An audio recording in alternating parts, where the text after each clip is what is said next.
បាទជំរាបសួរពុកម៉ែបងប្អូនហ្នឹងណាថ្ងៃនេះខ្ញុំមានត្រាក់ទ័រមួយគ្រឿងទៀតហើយគឺ model M60 បងប្អូន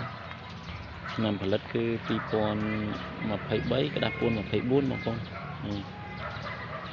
ត្រាក់ទ័រនេះគឺប្រភេទកង់កាប់មុខតែកង់ក្រោយកង់ស៊ីននៅស៊ីនរបស់វាកង់អូតូនីបងប្អូនកង់អូតូនីនេះកាឡាវានៅខ្ទង់ 90% 90ជាងបងប្អូនបាទនឹងត្រាក់ទ័រនេះម្ចាស់គេពឹងពាក់ឲ្យខ្ញុំជួយផ្សព្វផ្សាយដោយសារម្ចាស់គាត់ត្រូវការលុយអញ្ចឹងបងប្អូនម្ចាស់គាត់ត្រូវការលុយបន្ទាន់បងប្អូនហ្នឹងហើយគាត់ចង់ឲ្យខ្ញុំផ្សព្វផ្សាយជួយលក់ឲ្យអញ្ចឹងនឹងត្រាក់ទ័រនេះ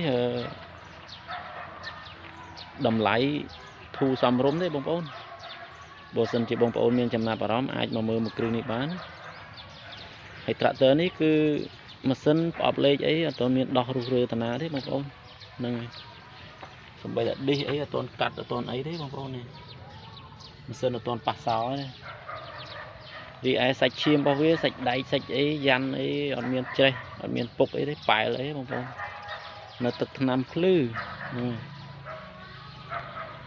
ត្រាក់ទ័រនេះម្ចាស់គាត់លក់តម្លៃសមរម្យណាស់ទេបើសិនបងប្អូនមានចំណាប់អារម្មណ៍អាចមកមើលមួយគ្រឿងនេះបានណាដោយសារម្ចាស់គាត់ត្រូវការលុយហ្នឹងហើយបងប្អូនមើលជាមួយខ្ញុំផ្នែកខាងក្រោយនៃត្រាក់ទ័រអីនៅផើងដូចតាគីអីមានជ្រាបសើមអីតាណាទេបងប្អូន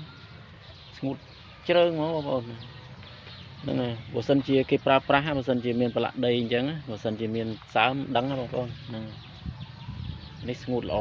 មានជ្រាបមានសើមអីទេហើយរីឯនាងគល់គឺប្រភេទនាងគល់ផាល7បងប្អូន